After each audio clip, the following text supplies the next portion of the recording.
772 पर ये काशी टेलीविज़न है। काशी टेलीविज़न पर आज एक बहुत बड़ा दिन है। सभी देखने वाले भाइयों और बहनों का बहुत बहुत वेलकम है मेरी तरफ से और विजय मोमी साहब की तरफ से। कैमरे के सामने पूरे 1 घंटे तक मैं अपने ख़ास मेहमान के साथ रहूँगा और खिले हुए फीचर्स के साथ आपका एंटरटेनमेंट किया जाएगा और 1 घंटा कैसे बीत जाएगा आपको पता ही नहीं लगेगा। स्टूडियो में टेलीफोन करने के लिए लाइव कॉल ली जाएगी। 0300770246 टेलीफोन नंबर होगा। इस टेलीविज़न स्टेशन को आप www.kashitv.co.uk पर सारी दुनिया में देखते हैं और उसके साथ साथ इस टेलीविज़न को आप YouTube पर और Facebook पर भी कार्यक्रम को देख सकते हैं। क्या तहज़ीब एक प्रोग्राम है जो कि हर हफ्ते आपकी सेवा में दोपहर के 1 और 2 बजे के बीच पेश किया जाता है। कई लोग होते हैं उनका एक सपना होता है और वो सपना उनके जीते जी पूरा नहीं होता। कई लोग ऐसे होते हैं जिनका एक सपना होता है लेकिन उनके कहीं और चले जाने के बाद वो सपना पूरा होता है। मलिका तरन्नुम मैडम नूरजहां के बहुत से सपने थे लेकिन जब तक वो मुंबई में रहीं वो सपने पूरे नहीं हुए। उनके लाहौर जाने के बाद उनके आइडियाज़ को इंडियन फिल्म इंडस्ट्री ने इस्तेमाल किया। उसी तरह से आज एक जो महान शख्सियत इस वक्त हमारे साथ है, ये किसी भी इंट्रोडक्शन की मोहताज नहीं है और जब इतने बड़े लोग पास बैठे हों तो इंसान का दिमाग दिल के साथ नहीं चलता और दिल दिमाग के साथ नहीं चलता और इन दोनों का कोऑर्डिनेशन ज़बान के साथ नहीं होता। दलवीर जी सत श्री अकाल। सत श्री अकाल ते साडे सारे श्रोतिਆਂ ਨੂੰ जय गुरुदेव। आपको भी बहुत बहुत जय गुरुदेव एंड सत श्री अकाल, गुड आफ्टरनून। दलवीर जी ने एक सपना देखा था कि बर्मिंघम में ख़ास करके क्योंकि यहाँ पंजाबी लोगों की तादाद बहुत ज़्यादा है तो यहाँ पर पंजाबी के रेडियोज़ होने चाहिए। उस वक्त जो एक रेडियो स्टेशन चला करता था वो ये कहा करते थे वहाँ पर एक एवरीडे का पंजाबी प्रोग्राम होना चाहिए। जो लोग हिंदी के गाने लगाते हैं उनको पंजाबी के और भी ज़्यादा गाने लगाने चाहिए क्योंकि ये सेल्स डिपार्टमेंट में भी काम किया करते थे। तो जो इनके कस्टमर्स थे ज़्यादातर क्लाइंट्स वो सब पंजाबी थे और वो इनसे शिकायत किया करते थे कि देखिए दलवीर जी हम आपको बिज़नेस देते हैं, अपना समझते हैं लेकिन आपकी तरफ से हमारे लिए कुछ भी नहीं हो सकता था। और जिस तरह से बड़े बड़े लोगों के आइडियाज़ चोरी किए जाते हैं उसी तरह से इनके आइडियाज़ भी एक बहुत बड़ा पैसे कमाने वाला आदमी इकट्ठा करके पिटारी में रख रहा था। फिर उसके बाद जब मेले लगते थे तो मेलों की शान दलवीर जी हुआ करते थे। सिखिज़्म का नाम किस तरह से इन्होंने यहाँ पर रहते हुए बढ़ाया है उस ज़माने में ये जो पुराने ज़माने के लोग हैं हमारे जैसे वो हर कोई अच्छी तरह से जानते हैं। फिर शायरी को, पंजाबी शायरी को और पंजाबी लेखन को जितना इन्होंने प्रोत्साहन दिया है उस हवाले से मेरा और इनका एक इल्म का रिश्ता है और ये सारी ज़िंदगी चलेगा। मरने के बाद हमारी रूहें एक दूसरे के साथ उन बातों को सुनेंगी और उन बातों को लिखेंगी जो कि ये बोलते हैं। रूहें तो आपके हाथ लिखेंगे, रूहों के तो हाथ नहीं होते, रूहें लिख नहीं सकती, रूहें तो बस ऐसे ही चलती। साडे तां रूहां दे सजना रिश्ते ने, साडे तां रूहां दे सजना रिश्ते ने, पत्ते नहीं जो रुख तो झड़ के चले गए। विकी जी तुसी सुपनिਆਂ ਦੀ ਗੱਲ ਕੀਤੀ कि तेरी याद च खुले नैणी सुपने सदा हंडाए ने, तेरी याद च खुले नैणी सुपने सदा हंडाए ने ते मीटे नैणी कट जगराते एक एक रात गुजारी है। आपके जाने के बाद जितने दिन आप लौट कर नहीं आए हम सब ने आपका इंतज़ार किया है। दलवीर जी का प्रोग्राम आया करता था रेडियो पर और तमाम हाउसवाइफ्स, तमाम काम करने वाली लेडीज़ जो रेडियो सेट होता है उसके पास कान लगाकर बिल्कुल ऐसे बैठा करती थी जैसे बिनाका गीत माला अमीन सियानी के साथ सुनने के लिए भारत और पाकिस्तान के लोग रेडियो सेट के पास बैठे होते थे और बड़ी मुश्किल से कई बार रेडियो सिलोन लगा करता था। ये तो बहुत आसानी से लग जाता था और हफ्ते में एक आधा प्रोग्राम ही उन दिनों पंजाबी का आया करता था। दलवीर जी का एक सपना ये भी था कि एवरीडे का एक पंजाबी प्रोग्राम होना चाहिए। फिर हालात ने करवट बदली कुछ ज़ाती कारणों की वजह से। दलवीर साहब ने हिजरत, तरक्की के लिए हिजरत करना कोई गुनाह नहीं है, हम अच्छी तरह से जानते हैं। तो ये तरक्की के लिए ऑस्ट्रेलिया चले गए।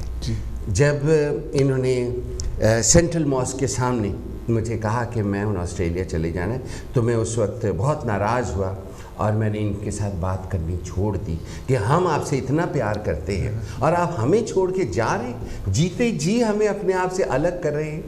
और ये मेरी बहुत बड़ी मूर्खता थी, इसके लिए मैं इनसे बहुत माफ़ी मांगता हूँ। लेकिन उन दिनों ये भी अपने कामों में बहुत बिजी थे।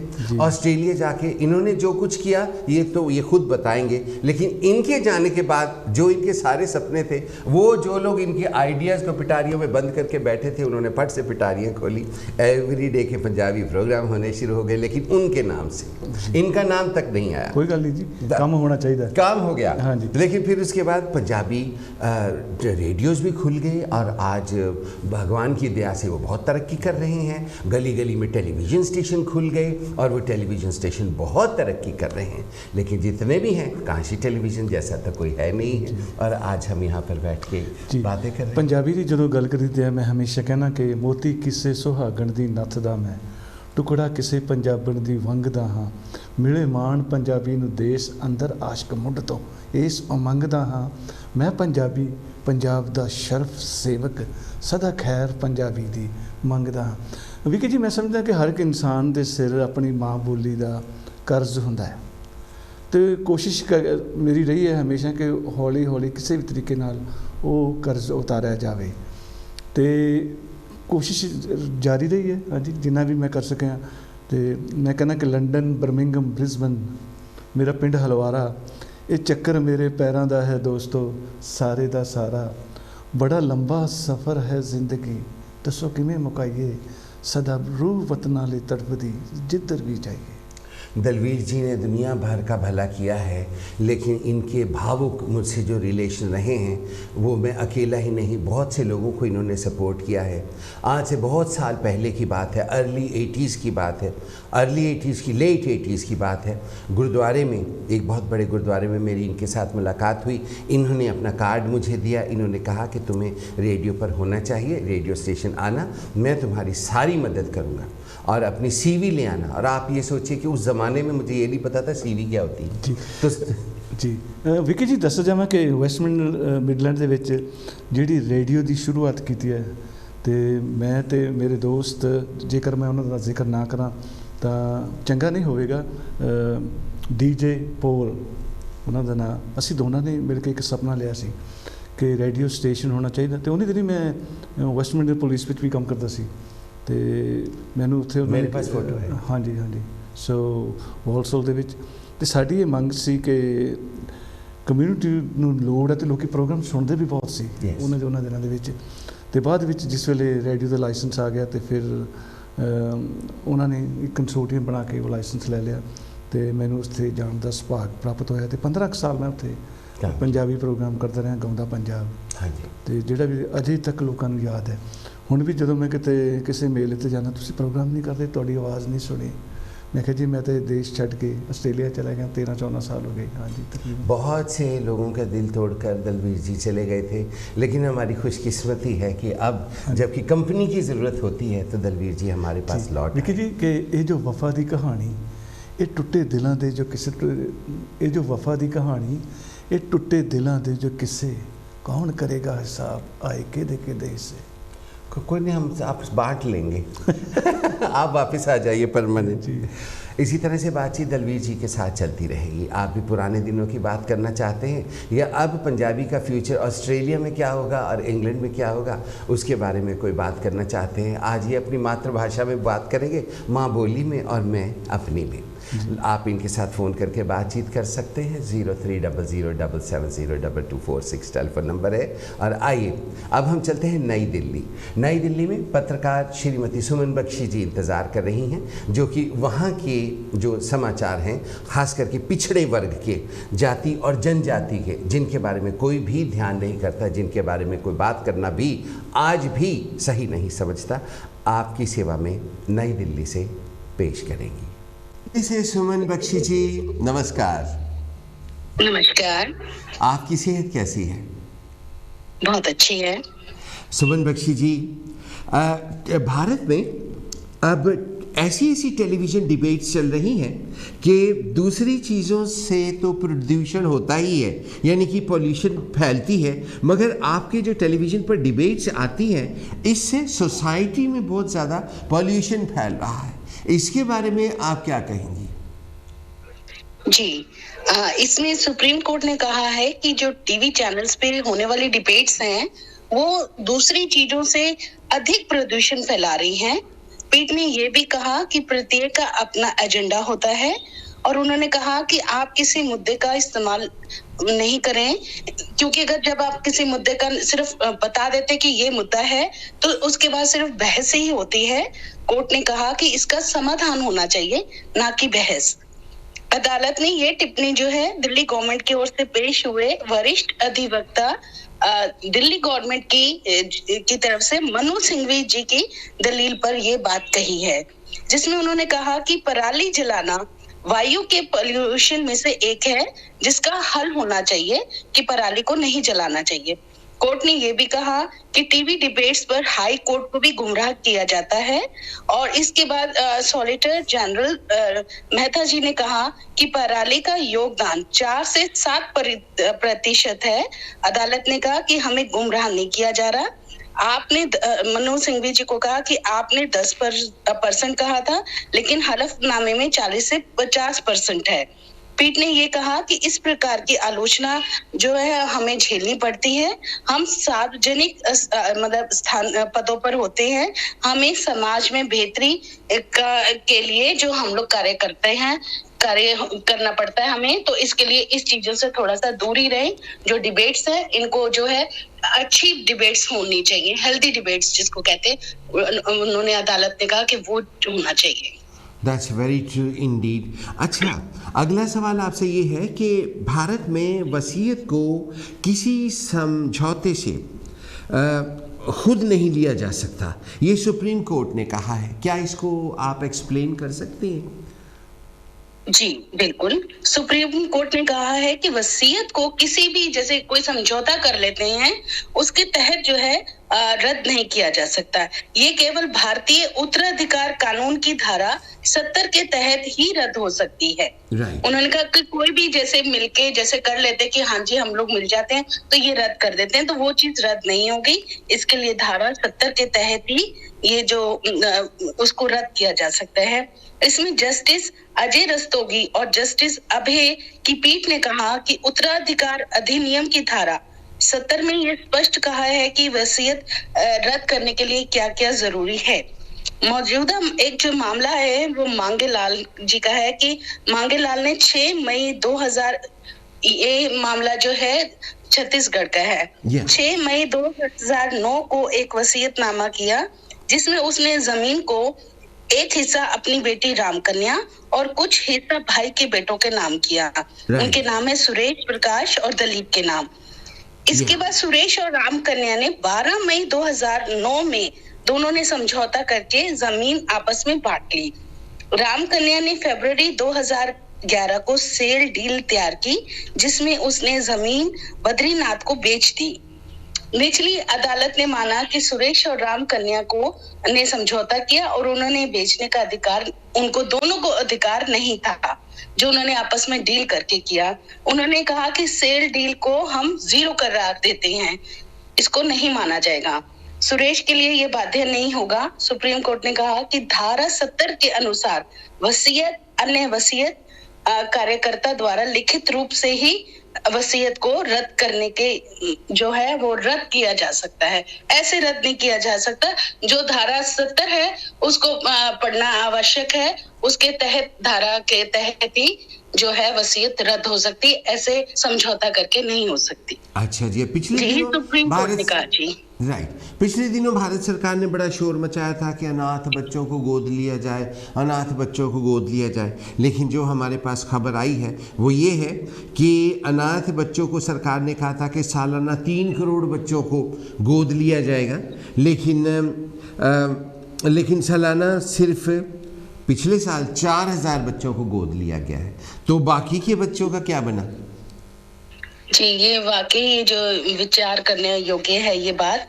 जो हमारे यहाँ पे 3 करोड़ जो हैं बच्चे अनाथ हैं और इसमें जो आगे आने वाली जो है हमें सभी को पहल करनी चाहिए इस विषय में। जो है देश में जो है बच्चे गोद लेने के मतलब ढील देने के लिए जो है एक मांग उठी है और जिन्होंने जो याचिका सुप्रीम कोर्ट में मंडे को सेंट्रल गवर्नमेंट को जो है सेंट्रल गवर्नमेंट को भी सुप्रीम कोर्ट ने नोटिस जारी किया है।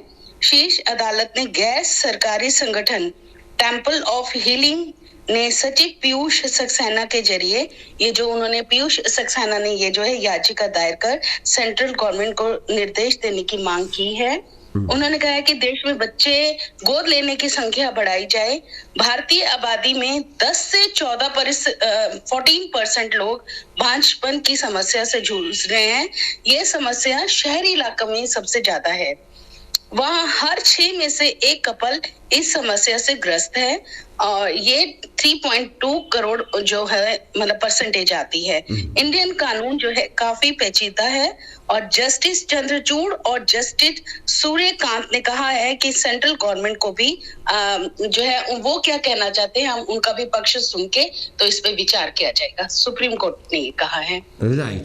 अच्छा, अब कुछ विधवा लोगों के बारे में भी कोई बात की गई थी जो कि मतलब मुझे तो बहुत बार समझाया गया था लेकिन मुझे समझ ही नहीं आया। कहा जाता है कि विधवाएं अगर इंडिया में दोबारा शादी कर लें तो पेरेंट्स फैमिली पेंशन के हकदार होंगे, ये हाई कोर्ट ने कहा है। ये क्या बात है? हाँ जी, एक्चुअली पहले थोड़ा कंफ्यूज हो जाता था कि ये जो हमें पेंशन देनी है गवर्नमेंट को या नहीं, क्योंकि ये जो एक पंजाब हरियाणा हाई कोर्ट में जो एक उन्होंने एक अहम फैसला लिया है और ये फैसला जो है जलंधर की निवासी स्वर्ण कौर ने हाई कोर्ट में याचिका दाखिल की थी और उन्होंने बताया कि उनकी जो बेटा है पंजाब पुलिस में था। 2006 में बेटे की मौत हो गई। इस पर उनकी बहू को पेंशन मिलने लग गई। पेरेंट्स का मतलब जैसे वाइफ को मिलने लगी तो पेरेंट्स की जो है मतलब वहां पे खत्म, उन्होंने कहा कि ये खत्म हो गई है। तो 2006 में उनकी बहू ने दोबारा शादी कर ली और वे दूसरे अपने पति के साथ रह रही थी। इसी वजह से जो है फैमिली पेंशन को समाप्त कर दिया गवर्नमेंट ने। स्वर्ण कौर ने बताया कि फैमिली पेंशन के लिए आवेदन किया जो बेटे की मदर ने। स्वर्ण कौर ने बताया कि फैमिली पेंशन के लिए आवेदन किया तो दावे को खारिज कर दिया गया। पंजाब सरकार ने याचिका विरोध करते हुए कहा कि मृतक की पत्नी को पेंशन दी गई थी, अब फैमिली पेंशन के वो अयोग्य हो चुकी हैं क्योंकि उन्होंने शादी कर ली है और ऐसे में ही किसी को और कोई ये लाभ नहीं मिल सकता। तो ये जलंधर का केस है स्वर्ण कौर ने। तो इसमें जो है पंजाब और हरियाणा हाई कोर्ट ने फैसला जो है पेरेंट्स के हक में दिया है। राइट। और आज के प्रोग्राम की आखिरी खबर के लिए आपसे मुतालबा करते हैं कि 1970s में सुना था कि बहुत से हीरो से जड़ी हुई मंदिरों से मूर्तियां उठा के देश से बाहर भेज दी गई। फिर उसके बाद खबरें आने लगी कि पुरानी कारों को भी देश से बाहर भेज दिया गया। फिर उसके बाद खबरें आई कि बड़े बड़े राजा महाराजाओं के, इवन हैदराबाद के नवाब के बहुत से गहने जो थे उनको बाहर भेज दिया गया। लेकिन अब कुछ भारत में समय इस तरह का आ गया है कि पिछले दिनों 800 क्विंटल तूड़ी वो देश से बाहर भेजी जा रही थी जो पकड़ी गई और उसको गौशालाओं में दोबारा पहुंचा दिया गया है। ये क्या बात हुई थी?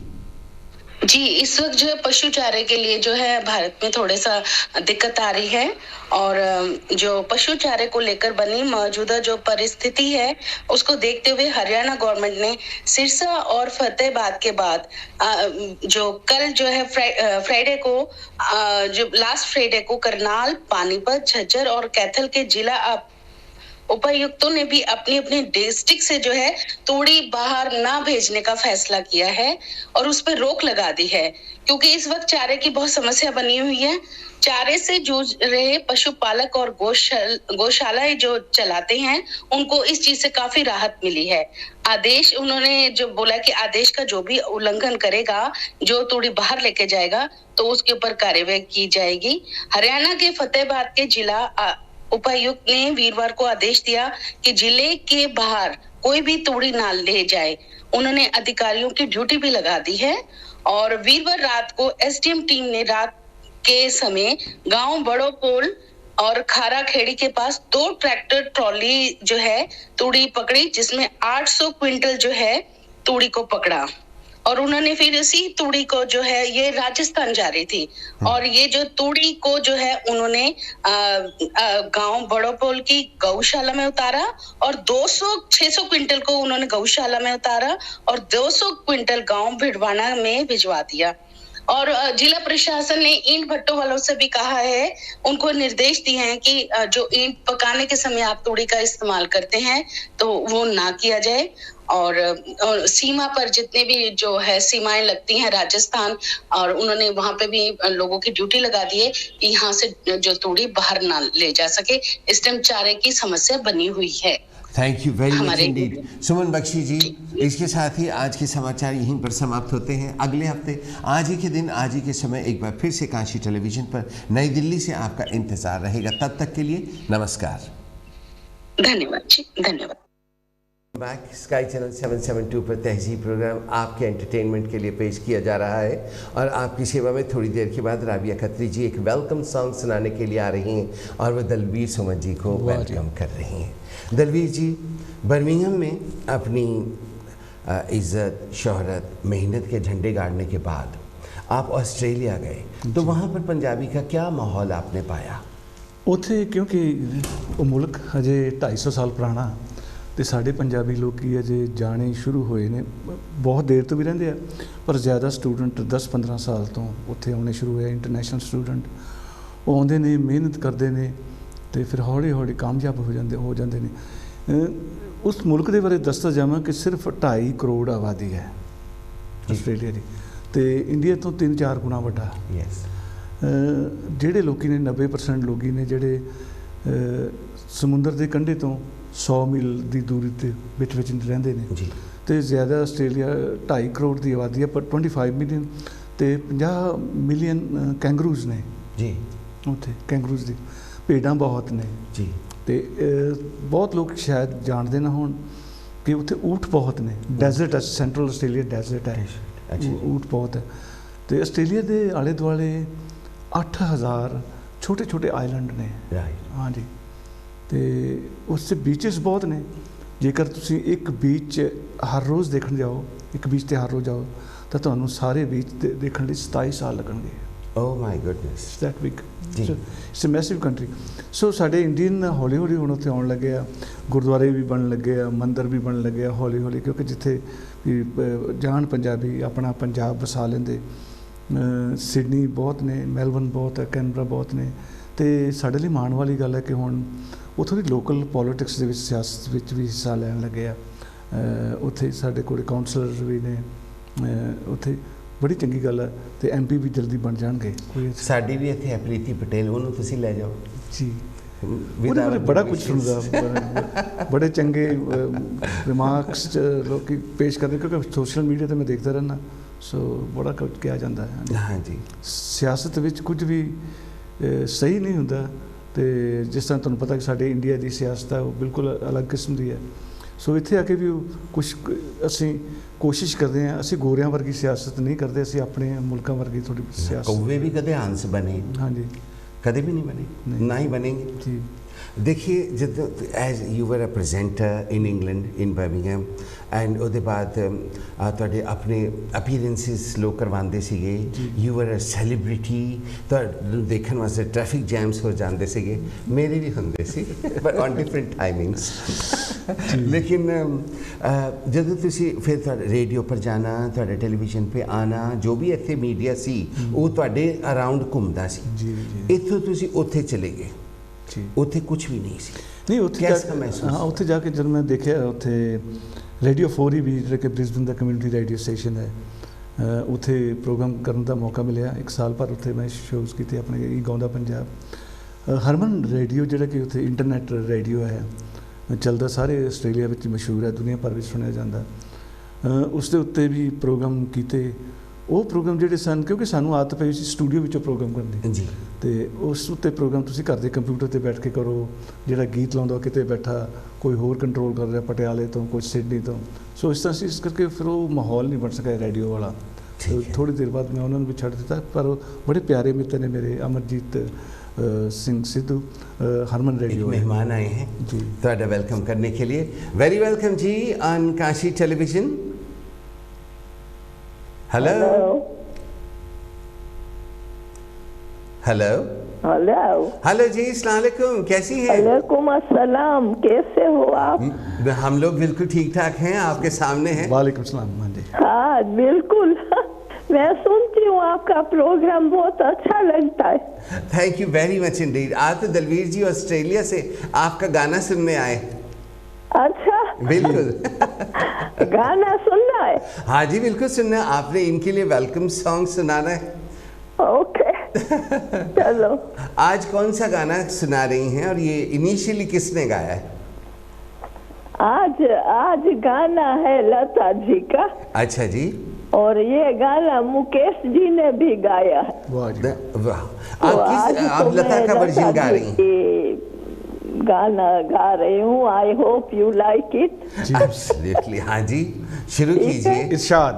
इरशाद करें। मुझको इस रात की तन्हाई में आवाज न दो। एक मिनट, हाँ जी, थोड़ा पानी पी लूं। कोई बात नहीं।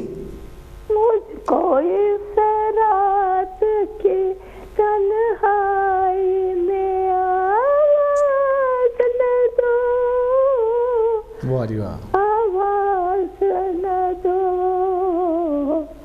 आवाज न दो, जिसकी आवाज रुला दे मुझे, वो साज न दो,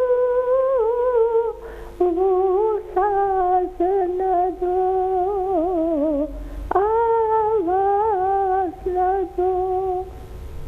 मैंने अब तुमसे न मिलने की कसम खाई है। वाह जी वाह। क्या खबर तुमको मेरी जान पे बन जाए है। मैं बहक जाऊं कसम खा के, तुम ऐसा न करो। वाह वाह वाह वाह। आवाज न दो, मुझको इस रात की तन्हाई में आवाज न दो, आवाज न दो, आवाज न दो। दिन मेरा डूब गया, मेरी टूट गई, मेरे हाथों इस पतवार मेरी छूट गई। अब मैं तूफान नहीं, साहिल से इशारा न करो। आवाज न दो, मुझको इस रात की तन्हाई में आवाज न दो, आवाज न दो, वाह जी वाह। आवाज न दो, जिसकी आवाज रुला दे मुझे, वो साज न दो, वो साज न दो, आवाज न दो। एब्सोल्युटली बहुत बहुत धन्यवाद जी, बहुत इंजॉय किया, बहुत बहुत धन्यवाद। Thank you very much Indeed, Thank you बड़ी very much मेहरबानी। जी। अगले हफ्ते आज ही के दिन, आज ही के समय एक बार फिर से आपका गीत सुनने का मौका मिले तो हमारी खुशकिस्मती होगी। अभी आपने राबिया खत्री जी की आवाज़ में दलबीर जी के लिए ये वेलकम सॉन्ग सुना। अगले मेहमान का स्वागत करते हैं। वेरी वेलकम जी, गुड आफ्टरनून। हेलो विक्की साहब। गुड आफ्टरनून, दलबीर जी आए हैं आपके लिए। अस्सलाम वालेकुम। वालेकुम सलाम।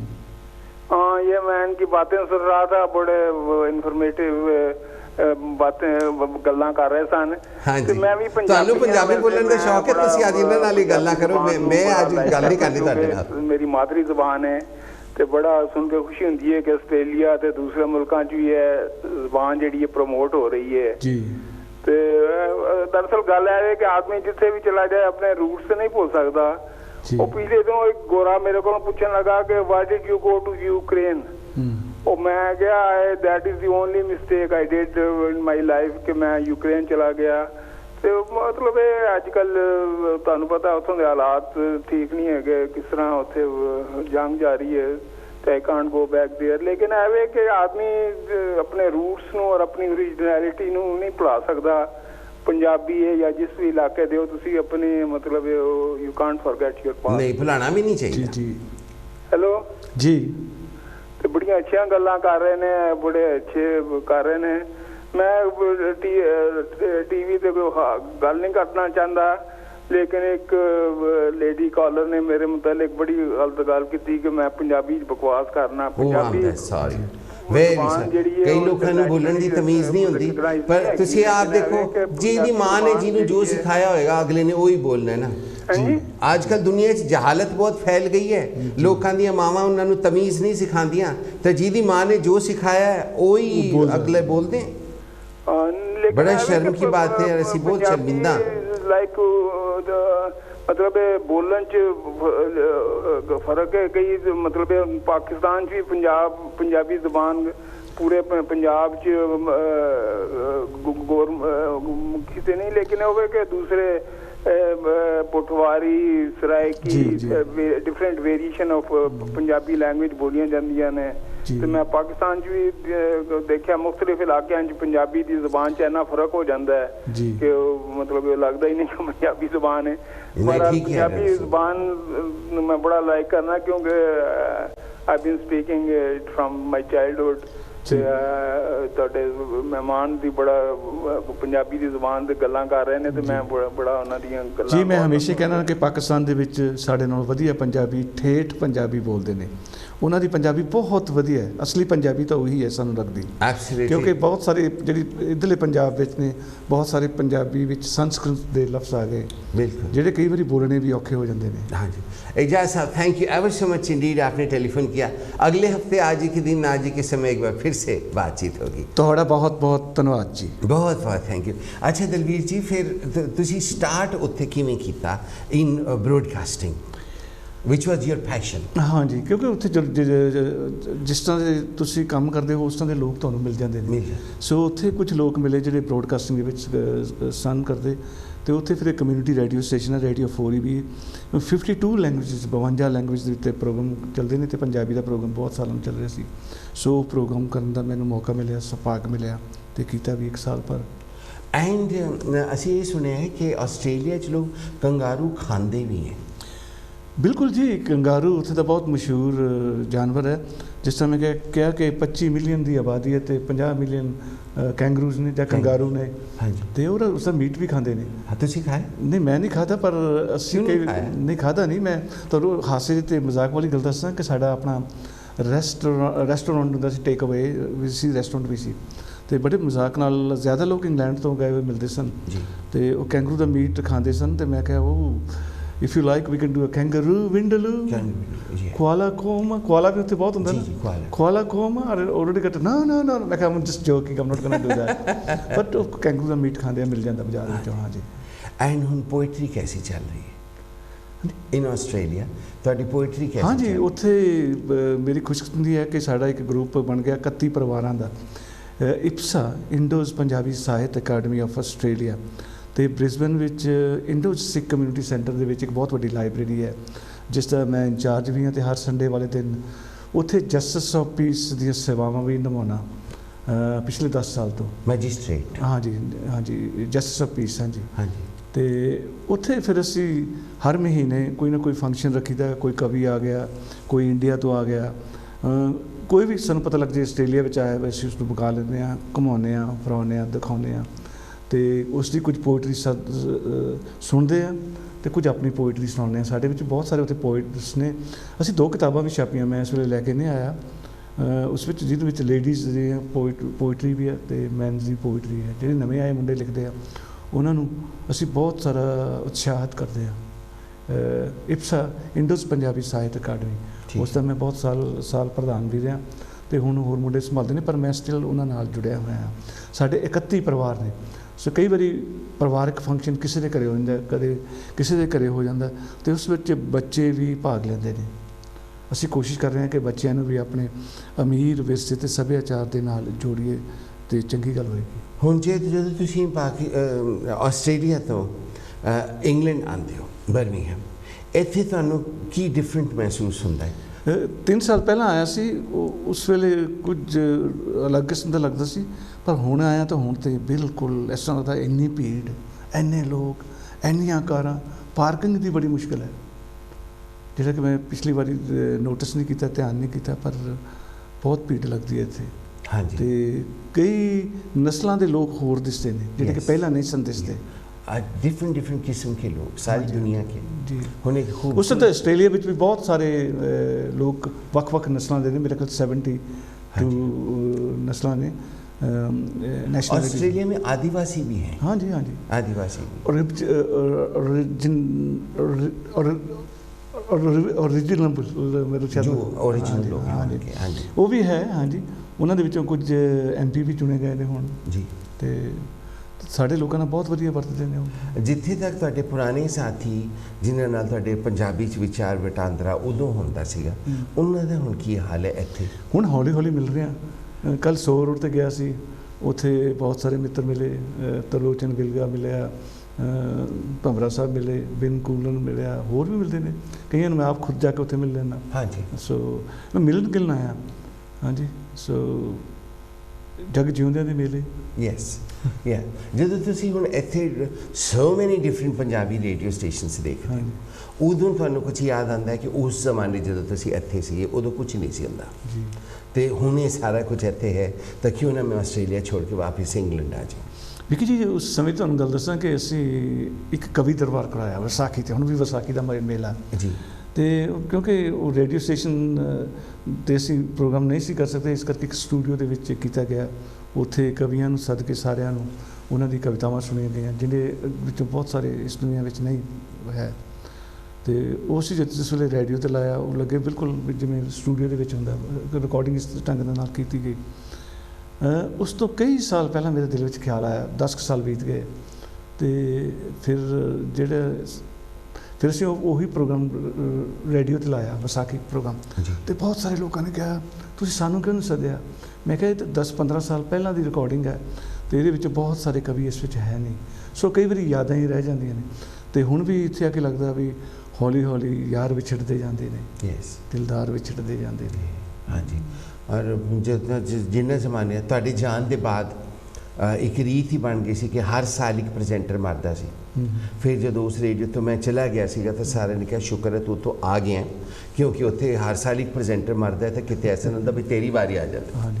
तो पर later on I found out कि जे मौत ने ले जाना सीगा ना, तो ਜਿਹੜੇ ਪ੍ਰੈਜ਼ੈਂਟਰ ਉੱਥੋਂ ਦੌੜੇ ਵੀ ਸੀਗੇ, ਉਹ ਕਿਤੇ ਵੀ ਸੀ ਉੱਥੋਂ ਫੜੇ ਗਏ ਸੀ, ਉਹ ਮਰ ਗਏ ਸੀ। ਫਰੀਦ ਰਾਜਾ ਸਾਹਿਬ ਉੱਥੋਂ ਚਲੇ ਗਏ ਸੀਗੇ, ਲੇਕਿਨ ਉਹਨਾਂ ਨੂੰ ਮੌਤ ਨੇ ਉੱਥੇ ਵੀ ਜਾ ਕੇ ਫੜ ਲਿਆ ਸੀ। ਪਰ ਆਈ ਥਿੰਕ ਮੇਰੇ ਬਹੁਤ ਪਿਆਰੇ ਦੋਸਤ ਸਨ, ਬਹੁਤ ਰੂਹ ਵਾਲੇ ਇਨਸਾਨ ਸਨ, ਬੜੀ ਸ਼ਾਇਰੋ ਸ਼ਾਇਰੀ ਕਰਦੇ ਸਨ ਜੀ। ਬਿਲਕੁਲ। ਤੇ ਕਈ ਵਾਰੀ ਉਹਨਾਂ ਦਾ ਦਿਲ ਕਰਨਾ ਤੇ ਕਹਿਣਾ ਤੂੰ ਆ ਜਾ, ਆਪਾਂ ਸੰਡੇ ਸੋਹੋ ਰੋਡ ਤੇ ਬੈਠ ਕੇ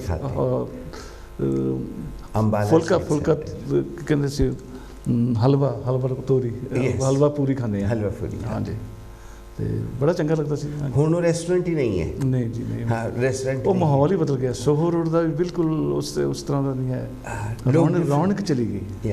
ਹਾਂਜੀ। ਤੇ ਤੁਸੀਂ ਵਾਪਸ ਆ ਜਾਓ, ਰੌਣਕ ਫਿਰ ਵਾਪਸ ਆ ਗਈ। मैं तो एक हौका ही ले सकता हूँ, और की कह सकता हूँ। हाँ जी, हाँ जी। ऑस्ट्रेलिया में आने वाले कुछ सालों ਦੇ ਵਿੱਚ ਪੰਜਾਬੀ ਦਾ ਕੀ ਸਕੋਪ ਹੋਗਾ? ਕਾਫੀ ਵਧੀਆ ਹੋਏਗਾ ਜੀ, ਜਿੱਥੇ ਵੀ ਜਾਣ ਪੰਜਾਬੀ ਇੱਕ ਨਵਾਂ ਪੰਜਾਬ ਵਸਾ ਲੈਂਦੇ। ਹੁਣ ਪਿਛਲੇ ਦਿਨ 30 ਤਾਰੀਖ ਨੂੰ ਇੱਕ ਘਰ ਵਿੱਚ ਫੰਕਸ਼ਨ ਮਨਾਇਆ ਗਿਆ, ਸਾਡੇ ਆਪਣੇ ਬਹੁਤ ਪਿਆਰੇ ਦੋਸਤ ਨੇ ਇੰਡੋਜ਼ ਦੇ, ਤੇ ਉਹਨਾਂ ਨੇ ਬਿਲਕੁਲ ਚਾਦਰੇ ਕੁੜਤੇ ਲਾ ਕੇ, ਸਪੀਕਰ ਬੰਨ੍ਹ ਕੇ ਉੱਥੇ ਤੇ ਭੰਗੜਾ ਪਾਇਆ, ਗਿੱਧਾ ਪਾਇਆ, ਡਰੈਸ ਕੋਡ ਵੀ ਸੀਗਾ, ਚਾਦਰਾ ਤੇ ਸੀ। ਸੋ ਉੱਥੇ ਪੰਜਾਬੀ ਨੂੰ ਪ੍ਰਮੋਟ ਕਰਨ ਦੇ ਵਿੱਚ ਜੇ ਇੱਕ ਵਿਅਕਤੀ ਦਾ ਨਾਮ ਮੈਂ ਲਵਾਂ ਤਾਂ ਬਹੁਤ ਚੰਗੀ ਦੀ ਗੱਲ ਹੋਈ, ਸਰਬਜੀਤ ਸੋਹੀ ਜੀ, ਜਿਹੜੇ ਕਿ ਬਹੁਤ ਸਾਰਾ ਕੰਮ ਉੱਥੇ ਕਰ ਰਹੇ ਨੇ ਤੇ ਬਹੁਤ ਵਧੀਆ ਆਰਗੇਨਾਈਜ਼ਰ ਨੇ। ਉਹ ਸਾਡੀ ਇਪਸਾ ਦਾ ਕੰਮ ਸਾਰਾ ਸੰਭਾਲਦੇ ਨੇ, ਆਰਗੇਨਾਈਜ਼ ਕਰਦੇ ਨੇ, ਸਾਨੂੰ ਸੇਧ ਦਿੰਦੇ ਨੇ, ਤੇ ਜੇ ਉਹ ਨਾ ਹੁੰਦੇ ਤਾਂ ਇਸ ਤਰ੍ਹਾਂ ਦਾ ਕੰਮ ਨਹੀਂ ਸੀ ਹੋ ਸਕਣਾ। ਸੋ ਬਹੁਤ ਪਿਆਰੇ ਇਨਸਾਨ ਨੇ ਸਰਬਜੀਤ ਸੋਹੀ ਜੀ, ਤੇ ਤੁਹਾਡੇ ਟੈਲੀਵਿਜ਼ਨ ਰਾਹੀਂ ਮੈਂ ਉਹਨਾਂ ਦਾ ਵੀ ਧੰਨਵਾਦ ਕਰਦਾ। ਉਹਨਾਂ ਨੇ ਪੰਜਾਬੀ ਸਾਹਿਤ ਨੂੰ 2-3 ਕਿਤਾਬਾਂ ਵੀ ਦਿੱਤੀਆਂ, ਤੇ ਉਹਨਾਂ ਨੇ ਹੋਰ ਕੰਮ ਬਹੁਤ ਕੀਤੇ ਨੇ, ਕਮਿਊਨਿਟੀ ਦੇ ਵਿੱਚ ਕਰਦੇ ਰਹਿੰਦੇ ਨੇ। ਇੰਡੋਜ਼ ਟੀਵੀ, ਹਾਂਜੀ, ਉਹਦੇ ਬਾਰੇ ਤੁਸੀਂ ਕੀ ਕਹੋਗੇ? ਇੰਡੋਜ਼ ਟੀਵੀ ਜਿਹੜਾ ਇੰਡੋਜ਼ ਟੀਵੀ ਆਸਟ੍ਰੇਲੀਆ, ਹਾਂਜੀ, ਉਹ ਇੰਡੋਜ਼ ਜਿਹੜਾ ਲਫ਼ਜ਼ ਹੈ, ਪਹਿਲੀ ਗੱਲ ਤਾਂ ਇੰਡੀਆ ਤੇ ਔਜ਼, ਆਸਟ੍ਰੇਲੀਆ, ਇੰਡੀਆ ਔਜ਼, ਉੱਥੇ ਇੰਡੋਜ਼ ਕਮਿਊਨਿਟੀ ਸੈਂਟਰ ਹੈ। ਇੰਡੋਜ਼ ਪੰਜਾਬੀ ਸਾਹਿਤ ਅਕਾਡਮੀ ਆਫ ਆਸਟ੍ਰੇਲੀਆ, ਉੱਥੇ ਜਿਹੜੇ ਕਮਿਊਨਿਟੀ ਸੈਂਟਰ ਹੈ ਉਸ ਦੇ ਵਿੱਚ ਗੁਰਦੁਆਰਾ ਵੀ ਹੈ।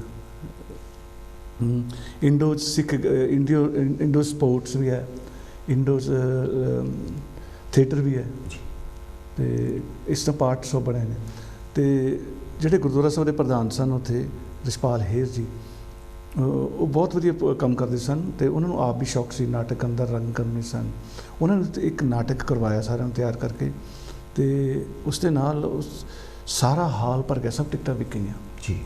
ਉਹਨਾਂ ਨੂੰ ਸ਼ੌਕ ਸੀ, ਰੇਡੀਓ 'ਤੇ ਵੀ ਕੰਮ ਕਰਦੇ ਸਨ। ਉਹਨਾਂ ਨੇ ਇੰਡੋਜ਼ ਟੀਵੀ ਖੋਲ੍ਹਿਆ ਜੀ, ਉਹੀ ਨਾਂ ਰੱਖਿਆ, ਤੇ ਮੈਂ ਉਹਦਾ ਹਿੱਸਾ, ਉਸ ਪਾਰਟ ਆਫ ਉਸ ਟੀਮ ਦਾ। ਤੇ ਭਾਵੇਂ ਕੰਮ ਮੈਂ ਬਹੁਤ ਜ਼ਿਆਦਾ ਨਹੀਂ ਕਰਦਾ, ਪਰ ਹਮੇਸ਼ਾ ਉਹਨਾਂ ਦੇ ਨਾਲ ਰਹਿਣਾ। ਤੇ ਅਗਲੇ ਸਾਲ ਤੁਹਾਡੇ ਸਰੋਤਿਆਂ ਨੂੰ ਦੱਸਣਾ ਚਾਹਾਂ ਕਿ ਹੁਣ ਪਿੱਛੇ ਜੇ ਕਫ ਸਹਾਬਾ ਦੇ ਕੋਲ ਇੱਕ ਟਾਊਨ ਹੈ ਵਲਗੁਲਗਾ, ਜਿੱਥੇ ਪੰਜਾਬੀਆਂ ਦੇ ਕੇਲਿਆਂ ਦੇ ਬੜੇ ਵੱਡੇ ਫਾਰਮ ਨੇ, ਤੇ ਕਫ ਸਹਾਬਾ ਵਿਖੇ ਕੇਲਿਆਂ ਦੇ ਬਹੁਤ ਵੱਡੇ ਹੁੰਦੇ। ਤੇ ਕੁਈਨਜ਼ਲੈਂਡ ਸਟੇਟ ਵਿੱਚ ਕੇਨਜ਼ ਵਿੱਚ ਉੱਥੇ ਵੀ ਕੇਲਿਆਂ ਦੇ ਫਾਰਮ ਨੇ, ਔਰੰਜਿਸ ਦੇ ਫਾਰਮ ਨੇ, ਅਲੱਗ-ਅਲੱਗ ਲੋਕਾਂ ਦੇ ਫਾਰਮ ਨੇ, ਕਿਉਂਕਿ ਧਰਤੀ ਇਸ ਤਰ੍ਹਾਂ ਦੀ ਬਹੁਤ ਉਪਜਾਊ ਹੈ। ਸੋ ਉੱਥੇ ਸਿੱਖ ਗੇਮਸ ਹੋ ਖੇਡਦੀਆਂ, ਕਫ ਸਹਾਬ ਬਹੁਤ ਸਾਰੇ ਲੋਕਾਂ ਨੇ ਦੇਖੇ ਹੋਣੇ। 3 ਦਿਨ ਦਾ ਮੇਲਾ ਹੁੰਦਾ, ਬਹੁਤ ਵਧੀਆ ਹੈ ਜੀ ਕਬੱਡੀ। ਤੇ ਉਹ ਟੂਰਨਾਮੈਂਟ ਸਾਡੇ ਬ੍ਰਿਸਬਨ ਸ਼ਹਿਰ ਵਿੱਚ ਅਗਲੇ ਸਾਲ ਆ ਰਿਹਾ, ਈਸਟਰ ਦੀ ਛੁੱਟੀਆਂ ਵਿੱਚ 3 ਦਿਨ ਹੁੰਦਾ। ਤੇ ਉਹ ਜਿਹੜੇ ਮੇਲੇ ਨੇ, ਉਹ ਇੱਥੇ ਦੇ ਟੂਰਨਾਮੈਂਟ ਵਾਂਗ ਨਹੀਂ, ਉਹ ਫੈਮਿਲੀ ਓਰੀਐਂਟਡ ਹੁੰਦੇ ਆ। ਉਸ ਵਿੱਚ ਬੱਚਿਆਂ ਦੇ ਪ੍ਰੋਗਰਾਮ ਹੁੰਦੇ ਨੇ, ਕਲਚਰਲ ਪ੍ਰੋਗਰਾਮ ਹੁੰਦੇ ਨੇ, ਗਿੱਧਾ ਅਤੇ ਭੰਗੜਾ ਹੁੰਦਾ, ਪਲੱਸ ਕਬੱਡੀ ਹੁੰਦੀ ਹੈ। ਸੋ ਜੇ ਕਿਸੇ ਨੇ ਵੀ ਆਸਟ੍ਰੇਲੀਆ ਆਉਣਾ ਹੋਵੇ, ਮੈਂ ਸਾਰਿਆਂ ਨੂੰ ਦਾਵਤ ਕਰਦਾ ਕਿ ਬ੍ਰਿਸਬਨ ਸ਼ਹਿਰ ਈਸਟਰ ਦੀਆਂ ਛੁੱਟੀਆਂ ਵਿੱਚ ਜ਼ਰੂਰ ਪਹੁੰਚੋ, ਤੇ ਉਹ ਸੱਚਮੁੱਚ ਹੀ ਦੇਖਣ ਵਾਲੀ ਚੀਜ਼ ਹੈਗੀ। ਬਾਹਰਲੇ ਮੁਲਕਾਂ 'ਚ ਬਹੁਤ ਸਾਰੇ ਲੋਕ ਆਉਂਦੇ ਨੇ, ਨਿਊਜ਼ੀਲੈਂਡ ਤੋਂ ਆਉਂਦੇ ਨੇ, ਸਿੰਗਾਪੁਰ ਤੋਂ ਆਉਂਦੇ ਨੇ, ਹੋਰਾਂ ਮੁਲਕਾਂ 'ਚੋਂ ਆਉਂਦੇ ਨੇ, ਇੰਡੋਨੇਸ਼ੀਆ 'ਚੋਂ ਆਉਂਦੇ ਨੇ, ਫਿਜੀ 'ਚੋਂ ਵੀ ਆਉਂਦੇ ਨੇ। ਠੀਕ ਹੈ। ਤੇ ਉੱਥੇ ਸਾਡਾ ਬਹੁਤ ਸਾਰਾ ਭਾਈਚਾਰਾ ਇਕੱਠਾ ਹੁੰਦਾ, ਵੱਖ-ਵੱਖ। ਤੇ 3 दिन ਤੁਸੀਂ बहुत इंजॉय करो, मैं भी प्रमोट कर देता जी। एब्सोल्युटली, क्यों नहीं, हम तो चाहते हैं कि आपस ਵਿੱਚ ਅਸੀਂ ਇੱਕ ਦੂਸਰੇ ਨਾਲ ਮਿਲੀਏ ਜੁਲੀਏ, ਉੱਥੋਂ ਦੇ ਟੈਲੀਵਿਜ਼ਨ ਇੱਥੇ ਵਾਲੇ ਟੈਲੀਵਿਜ਼ਨਸ ਦੇ ਨਾਲ ਕੋਲੈਬੋਰੇਸ਼ਨ ਕਰਨ, ਅਸੀਂ ਉਹਨਾਂ ਦੇ ਇਹ ਵੀ ਕਰਨ ਦੀ ਕੋਸ਼ਿਸ਼ ਕਰ ਰਹੇ ਹਾਂ ਜੀ। ਮੈਂ ਇਹ ਵੀ ਕੋਸ਼ਿਸ਼ ਕਰ ਰਿਹਾ, ਕਿਉਂਕਿ ਮੇਰੇ ਮਨ ਵਿੱਚ ਖਿਆਲ ਹੈ ਕਿ ਉੱਥੇ ਇੱਕ ਰੇਡੀਓ ਸਟੇਸ਼ਨ ਸੁਣਦਾ ਸੀ, ਉਹ 4-5 ਰੇਡੀਓ ਸਟੇਸ਼ਨਾਂ 'ਤੇ ਬਰੋਡਕਾਸਟਰ ਸੀ। ਕੁਝ ਪ੍ਰੋਗਰਾਮ ਉਹਨਾਂ ਦੇ ਲੈਂਦਾ ਸੀ, ਕੁਝ ਇੱਥੇ। ਮੈਂ ਕਿਹਾ ਜੀ ਰੇਡੀਓ ਸਟੇਸ਼ਨ ਇਸ ਤਰ੍ਹਾਂ ਕਰ ਸਕਦਾ, ਅਸੀਂ ਕਿਉਂ ਨਹੀਂ ਕਰ ਸਕਦੇ? ਸੋ ਸਾਨੂੰ ਜੇ ਮਿਲ ਕੇ ਇਸ ਤਰ੍ਹਾਂ ਪ੍ਰੋਗਰਾਮ ਕਰੀਏ ਤਾਂ ਇਸ ਦੇ ਨਾਲ ਥੋੜ੍ਹਾ ਜਿਹਾ ਸੌਖਾ ਹੋ ਜਾਏਗਾ। ਸਾਨੂੰ ਕੁਝ ਦੂਸਰੇ ਮੁਲਕਾਂ ਬਾਰੇ ਪਤਾ ਲੱਗ ਜਾਏਗਾ, ਤੇ ਦੂਸਰਿਆਂ ਨੂੰ ਸਾਡੇ ਬਾਰੇ ਬਹੁਤ ਕੁਝ ਪਤਾ ਲੱਗ ਜਾਏਗਾ। ਤੁਹਾਡੀ ਜਿਵੇਂ ਮਲਟੀ ਡਾਇਮੈਂਸ਼ਨਲ पर्सनैलिटी रही है, ਤੁਹਾਡੀ एक डायमेंशन पर्सनैलिटी का सेल्स का भी था, तो how do you sponsor and promote sales for your इंडोज टेलीविजन एट अमाउंट? क्योंकि वो टीवी चैनल नवा है, ਅਸੀਂ ਕੁਝ ਪ੍ਰੋਗਰਾਮਾਂ ਦੀ ਤਿਆਰੀ ਕਰ ਰਹੇ ਹਾਂ, ਇਸ ਕਰਕੇ ਥੋੜ੍ਹੀ ਜਿਹੀ ਐਡਵਰਟਾਈਜ਼ਿੰਗ ਹੈ, ਪਰ ਇੱਥੇ ਜਿੰਨੀ ਨਹੀਂ। ਇੱਥੇ ਤਾਂ ਸਾਡੀ ਪੰਜਾਬੀ ਕਮਿਊਨਿਟੀ ਬਹੁਤ ਹੈ, ਬਿਜ਼ਨਸ ਕਮਿਊਨਿਟੀ ਬਹੁਤ ਹੈ, ਜਿਹੜੇ ਆਪਣੇ ਬਿਜ਼ਨਸ ਨੂੰ ਪ੍ਰਮੋਟ ਕਰਦੇ ਆ। ਉੱਥੇ ਅਜੇ ਇਹ ਹੈ ਨਹੀਂ। राइट, हाँ, हो जाएगा भविष्य ਵਿੱਚ, फ्यूचर ਵਿੱਚ हो जाएगा। हाँ जी। इन इंग्लैंड जो टेलीविजन स्टेशन ज़्यादातर they are supported by gurdwaras, they are supported by mandirs. कोई अपनी क्रिएटिविटी उन्होंने दी ऐसी नहीं है जिदे हिसाब दे ना कोई बिजनेस कम्यूनिटी वाले उनको स्पॉन्सर करेंगे। So it's much easier here to run a television and radio station because you get support. Canada ਦੇ 1-2 ਟੀਵੀ ਚੈਨਲ ਨੇ ਜਿਹੜੇ ਬਹੁਤ ਵਧੀਆ ਪ੍ਰੋਗਰਾਮ ਕਰਦੇ ਨੇ, ਬਹੁਤ ਵਧੀਆ ਮਿਆਰੀ ਪ੍ਰੋਗਰਾਮ ਨੇ, ਤੇ ਉਹਨਾਂ ਦੇ ਪ੍ਰੈਜ਼ੈਂਟਰਸ ਵੀ ਕਾਫੀ ਨੇ, ਇੰਡੀਆ ਤੋਂ ਵੀ ਪ੍ਰੋਗਰਾਮ ਲੈਂਦੇ ਨੇ, ਤੇ ਉਹਨਾਂ ਨੂੰ ਪੇ ਵੀ ਕਰਦੇ ਨੇ, ਦੇ ਆਰ ਵੈਲ ਪੇਡ। ਸੋ ਜੇਕਰ ਟੈਲੀਵਿਜ਼ਨ ਕੁਛ ਇਸ ਤਰ੍ਹਾਂ ਦੇ ਕਰੇ ਤਾਂ ਬਹੁਤ ਚੰਗੇ ਪੇਸ਼ਕਾਰ ਇੱਥੇ ਆ ਸਕਦੇ ਨੇ। ਹਾਂਜੀ, absolutely, yeah, and that will happen in coming future. हाँ जी। ਤੁਸੀਂ ਕੀ ਸੋਚਦੇ ਹੋ ਕਿ ਇੰਗਲੈਂਡ में ਇੰਡੀਅਨ ਬ੍ਰੌਡਕਾਸਟਿੰਗ ਐਂਡ ਟੈਲੀਕਾਸਟਿੰਗ ਇਹਦਾ ਕੋਈ ਫਿਊਚਰ ਤੁਹਾਨੂੰ ਨਜ਼ਰ ਆਉਂਦਾ ਹੈ? ਹਾਂਜੀ। ਇਸ ਵਿੱਚ ਬਹੁਤ ਹੋਏਗਾ, ਕਿਉਂਕਿ ਸਾਡੇ ਮਸਲੇ ਨੇ ਜਿਹੜੇ ਉਹ ਅਸੀਂ ਹੋਰ ਕਿਤੇ ਡਿਸਕਸ ਕਰਨੇ ਨੇ। हाँ जी ਹਾਂਜੀ ਕਿਹੜੇ ਸਾਡੇ ਕੋਲ ਪਲੇਟਫਾਰਮ ਕੋਈ ਹੋਰ ਹੈ ਨਹੀਂ we can't go in house media ਜਿਹੜਾ ਨਾ ਇੱਥੇ ਦਾ ਉੱਥੇ ਮੀਡੀਆ ਤੇ ਤੁਸੀਂ ਜਾ ਨਹੀਂ ਸਕਦੇ ਨਾ ਹੀ ਸਾਨੂੰ ਬੁਲਾਉਂਦੇ ਨੇ ਉਹ ਸੋ ਅਸੀਂ ਆਪਣੇ ਮਸਲੇ ਕਮਿਊਨਿਟੀ ਦੇ ਇੱਥੇ ਪੇਸ਼ ਕਰਨੇ ਨੇ ਤੇ ਇੱਥੇ ਲੋਕੀ ਸੁਣਦੇ ਵੀ ਨੇ ਤੇ ਗੋਰੇ ਵੀ ਸੁਣਦੇ ਨੇ ਜੇਕਰ ਤੁਹਾਡਾ ਬਹੁਤ ਵਧੀਆ ਮਿਆਰੀ ਪ੍ਰੋਗਰਾਮ ਹੋਏਗਾ ਤਾਂ ਗੋਰੇ ਵੀ ਸੁਣਨਗੇ ਯੈਸ ਆਪਾਂ ਗੋਰੇ ਸੁਣ ਕੇ ਕੀ ਕਰਨਗੇ ਸਾਡੇ ਮਸਲੇ ਆਪਣੀਆਂ ਫੈਮਿਲੀ 'ਚ ਲਗਾ ਲੈਣਗੇ ਜੋ ਸੁੱਖ ਹੋ ਪਾ ਰਹੇ ਉਹ ਵੀ ਉਜੜ ਜਾਏਗਾ ਤੁਸੀਂ ਕੀ ਸੋਚਦੇ ਹੋ ਕਿ ਏਸ਼ੀਅਨ ਕਮਿਊਨਿਟੀ के कोई ऐसे मसले हैं जिन्हां नूं ਟੈਲੀਵਿਜ਼ਨ ਤੇ ਡਿਸਕਸ ਕਰਨਾ ਚਾਹੀਦਾ ਲੋਕਾਂ ਨੂੰ ਸ਼ਰਮ ਨਹੀਂ ਆਏਗੀ ਸਾਨੂੰ ਉਹ ਮਸਲੇ ਹੱਲ ਕਰਨੇ ਚਾਹੀਦੇ ਆ ਜਿਨ੍ਹਾਂ ਨਾਲ ਲੋਕਾਂ ਨੂੰ ਸ਼ਰਮ ਨਾ ਆਵੇ ਨਹੀਂ ਪਰ ਐਸੇ ਮਸਲੇ ਵੀ ਹੈ ਜਿਨ੍ਹਾਂ ਦੇ ਕਰਕੇ ਸਾਨੂੰ ਸ਼ਰਮ ਆਣੀ ਚਾਹੀਦੀ ਜੀ ਹਾਂ ਤਾਂ ਉਹ ਅਸੀਂ ਕਿਉਂ ਛੁਪਾਉਂਦੇ ਆ ਉਹ ਮਸਲੇ ਦੇ ਸਾਹਮਣੇ ਆ ਹੀ ਨਹੀਂ ਰਹੇ ਜੀ ਆਉਣੇ ਚਾਹੀਦੇ ਆ ਆਉਣੇ ਚਾਹੀਦੇ ਆ ਹਾਂਜੀ ਤਾਂ ਕਿ ਲੋਕ ਤਾਂ ਕਿ ਲੋਕਾਂ ਨੂੰ ਪਤਾ ਲੱਗੇ ਉਹਨਾਂ ਨੂੰ ਗਿਆਨ ਹੋਵੇ ਹਾਂਜੀ ਕਿ ਅਸੀਂ ਕੀ ਹਾਂ ਸਾਨੂੰ ਕੀ ਕਰਨਾ ਚਾਹੀਦਾ ਤੇ ਅਸੀਂ ਕਮਿਊਨਿਟੀ ਦੇ ਵਿੱਚ ਕੀ ਸਾਡੀਆਂ ਲੋੜਾਂ ਨੇ ਅਸੀਂ ਕਮਿਊਨਿਟੀ ਵਿੱਚ ਵਿਚਰਨਾ ਕਿਵੇਂ ਆ yes as a matter of fact Asian and Indian televisions and radios are wasting everybody's time and their own as well क्योंकि जोड़ियां गल्लां करन वालियां हैं वो गल्लां नहीं कर रहे वही गल्लां करते हैं जोड़ियां कंधां ते लिखियां होंदियां जी ते अपार्ट फ्रॉम दैट तुसी की सोचते हो कि जहाँ तक साहित्य का सवाल है परसों मैं फिल्म देखी अनुपमा एंड उहदे च एक आदमी कहता है कि क्या लोग किताबें पढ़ते भी हैं तो जिथे तक तुहाडा लिखन का सवाल है पोइट्री का सवाल है क्या उत्थे पढ़न वाले हैं किताबां भी तुसी किताबां दी गल कीती है मैं किताबां बहुत पढ़दा ਤੁਸੀਂ ਇੱਥੇ ਵੀ ਪੜ੍ਹਦੇ ਹਾਂ ਜੀ ਇੱਥੋਂ ਮੈਂ ਲੈ ਕੇ ਵੀ ਗਿਆ ਤੁਸੀਂ ਲਿਖਦੇ ਵੀ ਹੋ ਜੀ ਉੱਥੇ ਸਾਡਾ ਇੱਕ ਕਮਰਾ ਕਿਤਾਬਾਂ ਨਾਲ ਹੀ ਭਰਿਆ ਹੋਇਆ ਮੇਰੇ ਪਾਸ ਫੋਟੋ ਹੈ ਹਾਂ ਜੀ ਤੇ ਲਾਇਬ੍ਰੇਰੀ ਦਾ ਮੈਂ ਇੰਚਾਰਜ ਹਾਂ ਉਹ ਲਾਇਬ੍ਰੇਰੀ ਅਸੀਂ ਸ਼ੁਰੂ ਕੀਤੀ ਹੈ ਕਿਤਾਬਾਂ ਤਾਂ ਹਮੇਸ਼ਾ ਉਡੀਕਦੀ ਰਹਿੰਦੀਆਂ ਕਿ ਸਾਨੂੰ ਕੋਈ ਪਾਠਕ ਮਿਲੇ ਸਾਨੂੰ ਕੋਈ ਪੜ੍ਹ ਤੇ ਕਹਿੰਦੇ ਹੁੰਦੇ ਨੇ ਕਿ books are your good friends best friends ਜਦੋਂ ਵੀ ਤੁਸੀਂ ਲੋਨਲੀ ਹੋਵੋ ਤੁਸੀਂ ਕਿਤਾਬਾਂ ਪੜ੍ਹ ਸਕਦੇ ਹੋ ਤੇ ਕਿਤਾਬਾਂ ਨਾਲ ਦੋਸਤੀ ਪਾਉਣੀ ਬੜੀ ਚੰਗੀ ਚੀਜ਼ ਹੈ ਕਿਤਾਬਾਂ ਦੇ ਵਿੱਚੋਂ ਤੁਹਾਨੂੰ ਬਹੁਤ ਸਾਰਾ ਗਿਆਨ ਮਿਲਦਾ ਹੈ ਹਾਂਜੀ ਪਰ do you think to survive ਜੀ Daljit ji thank you ever so much ਤੁਸੀਂ ਆਏ ਜੀ ਬਹੁਤ ਸਾਰੀਆਂ ਗੱਲਾਂ ਐਸੀਆਂ ਹੈ ਜਿਹੜੀਆਂ ਹਾਲੇ ਤੱਕ ਕਰ ਨਹੀਂ ਸਕੇ ਔਰ ਫਿਰ ਦੁਬਾਰਾ ਜਦੋਂ ਤੁਸੀਂ ਆ ਗਏ ਫਿਰ ਉਹ ਗੱਲਾਂ ਪੂਰੀਆਂ ਹੋ ਜਾਣਗੀਆਂ ਇਸ ਦੇ ਨਾਲ ਹੀ ਮੈਂ ਤੁਹਾਡਾ ਤੇ ਕਾਂਸ਼ੀ ਟੀवी ਦਾ बहुत बहुत ਧੰਨਵਾਦੀ ਹਾਂ बहुत ऋणी ਹਾਂ बहुत मशहूर विजय मोमी जी का असिस्ट करने के लिए बहुत बहुत थैंक यू दलवीर जी का आने वास्ते थैंक यू ਤੁਹਾਡਾ देखने वास्ते थैंक यू अगले हफ्ते आज ही के दिन आज ही के समय एक बार फिर से मिलेंगे तब तक के लिए जय गुरुदेव।